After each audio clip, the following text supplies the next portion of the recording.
Good morning students. Kasturi Devi Mahavidyalaya Chaksu की online classes में आपका हार्दिक स्वागत है। आज हमारा जो टॉपिक है वो है बीएससी पार्ट थर्ड ईयर के स्टूडेंट्स के पेपर फर्स्ट, जिसका नाम है यहाँ पे प्लांट मॉर्फोलॉजी एंड एनाटॉमी के यूनिट फर्स्ट के बारे में इस वीडियो में हम स्टडी करेंगे।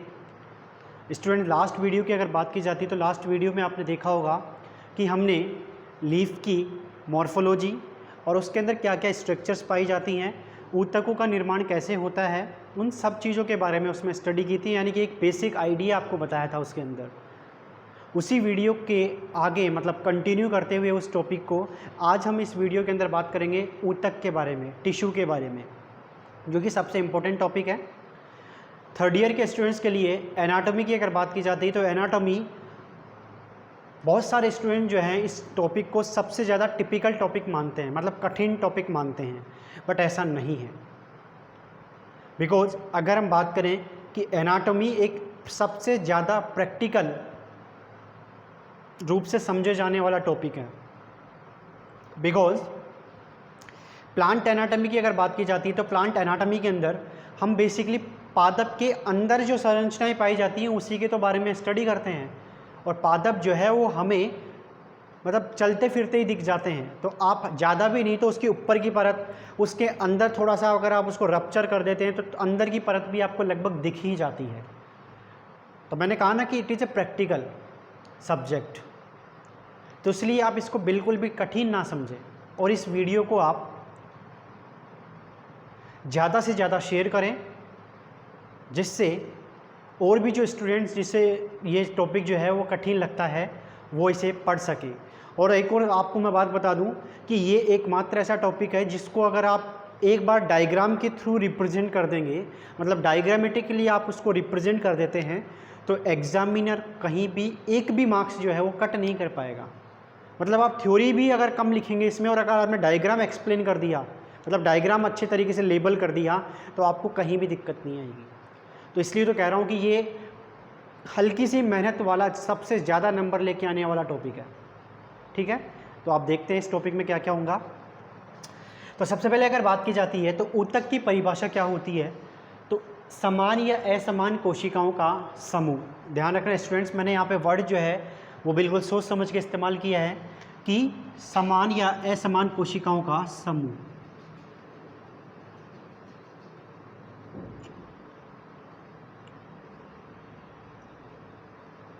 समान या असमान कोशिकाओं का समूह जिनकी उत्पत्ति क्या होगी, समान होगी, मतलब वो जहाँ से बनेंगी ये कोशिकाएं वो चीज़ जो है वो दोनों में सेम होगी, मतलब समान होगी। This is the cell group.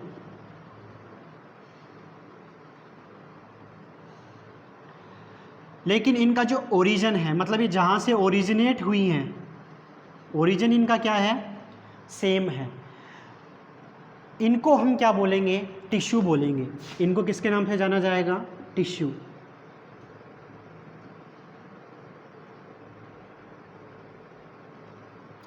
लेकिन ध्यान रखना मैंने एक चीज़ और ऐड की है इसके अंदर, जिनका कार्य भी समान जैसे ही होते हैं या जैसा होता है,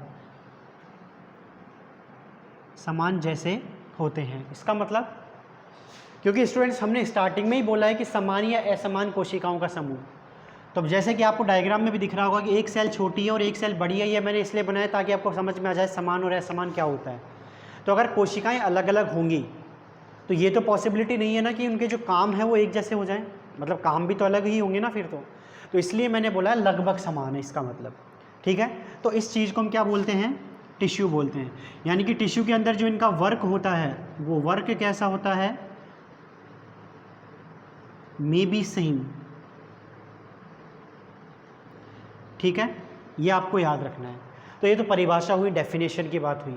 यानी कि ग्रुप ऑफ सेल जो कि समान भी मतलब सेम भी हो सकती है और डिफरेंट भी हो सकती हैं, but they will be originated same condition, मतलब सेम समान जगह से वो उत्पत्ति होती हो और इनका समान कार्य हो, लगभग समान कार्य हो, तो उस चीज़ को हम क्या बोलेंगे, उस ग्रुप को हम क्या बोलेंगे, ऊतक, टिश्यू। लेकिन ये तो हुई परिभाषा, तो क्या ऊतक केवल एक ही होता है क्या, नहीं ना।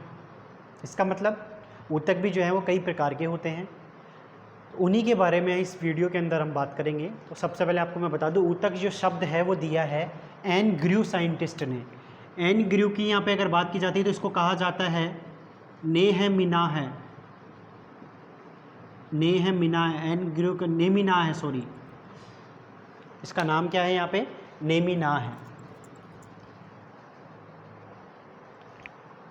तो आप एन ग्रू ही याद रखें, शॉर्ट फॉर्म याद रखें कि टिश्यू शब्द जो है वो किसने दिया है, एन ग्रू साइंटिस्ट ने दिया है। लेकिन इन्होंने तो केवल इसका जो वर्ड है वो दिया है, इसके बाद में इस वर्ड को आगे क्लासीफाई किसने किया है, तो आगे क्लासीफाई किया है कार्ल नेगेली। किस साइंटिस्ट ने किया है, कार्ल नेगेली साइंटिस्ट ने। कार्ल नेगेली साइंटिस्ट ने इस टिश्यू को, ऊतक को विभाजन की क्षमता के आधार पर विभाजित किया है। और विभाजन की क्षमता का मतलब होता है कि ये कोशिका का समूह किस तरीके से विभाजित होगा और ये कोशिका का समूह किस तरीके से विभाजित होगा। क्योंकि हमने कहा ना यहाँ पे अलग अलग ग्रुप है और अलग अलग ग्रुप जो हैं वो अलग अलग तरीके से विभाजन करते हैं। तो उस विभाजन की कैपेसिटी के बेस पर हमने इस ऊतक को डिवाइड किया है। कितने भाग में डिवाइड किया है हमने इसको, 2 भागों में, विभाज्य ऊतक और स्थायी ऊतक। जो स्टूडेंट्स इसको इंग्लिश में बोलना चाहते हैं तो इसका नाम है मेरिस्टेमेटिक टिश्यू।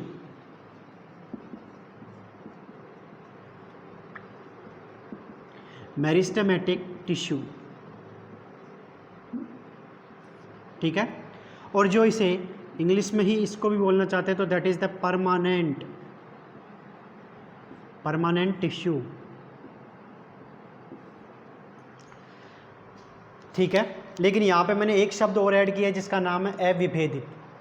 स्टूडेंट्स ध्यान रखना, 2 शब्द आपको हमेशा इस एनाटॉमी के अंदर बार बार आएंगे, एक होगा विभेदन और एक होगा अविभेदन, या एक होगी विभेदित कोशिका और एक होगी अविभेदित कोशिका।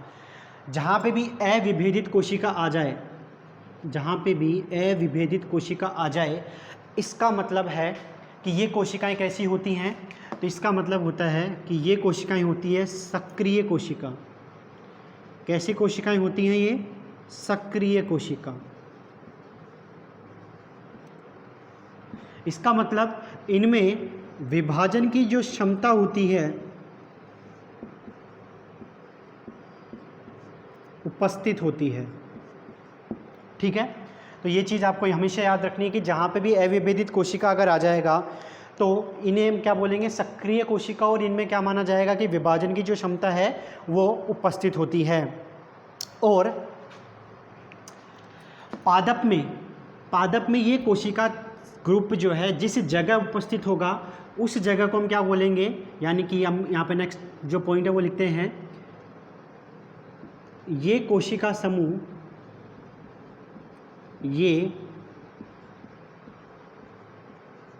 समूह पादप में जहाँ उपस्थित होता है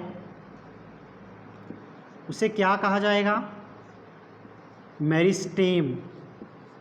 क्या कहेंगे उसे हम, मेरिस्टेम, या इसी को हिंदी में बोला जाता है विभाज्योतकी क्षेत्र कहते हैं। क्या कहेंगे, मेरिस्टेम कहेंगे। इस मेरिस्टेम शब्द की अगर बात की जाती है तो ये मेरिस्टेम शब्द आपको आगे बहुत बार यूज़ में आएगा, ध्यान रखना स्टूडेंट्स, इसलिए इसको आप अच्छे से याद कर लें कि मेरिस्टेम क्षेत्र वो क्षेत्र होता है जहाँ पे सक्रिय कोशिकाएं पाई जाती हैं जो लगातार विभाजन करती रहती हैं, क्योंकि इनमें क्या पाई जाती है, विभाजन की क्षमता उपस्थित होती है। क्लियर बात। दूसरी बात, एक दूसरा ऊतक जो हमने बांटा है वो है स्थायी ऊतक। नाम से पता चल रहा होगा कि ये तो एक बार चिपक गया ना, ये तो दोबारा नहीं हटेगा, इसलिए इसको हमने क्या बोला, स्थायी ऊतक। तो बिल्कुल सही बात है। एक और वर्ड यहाँ पे ऐड किया है हमने, पूर्ण विभेदित। तो जहाँ भी विभेदित शब्द के आगे पूर्ण लग जाता है इसका मतलब है कि उसका भी पूर्ण विराम हो गया, मतलब उसके भी आगे पूर्ण विराम लग गया, फुल स्टॉप लग गया। और इसका सीधा सा मतलब होता है कि ऐसे ग्रुप या ऐसी कोशिका समूह जिनमें विभाजन की क्षमता अब क्या हो चुकी है, ख़त्म हो चुकी है, नष्ट हो चुकी है एक तरीके से हम कहें, तो इसको हम क्या कहते हैं, पूर्ण विभेदित कोशिका कहते हैं। और ऐसे समूह को, ऐसे कोशिका समूह को हम क्या कहेंगे, पूर्ण विभेदित ऊतक। क्लियर बात यहाँ पे।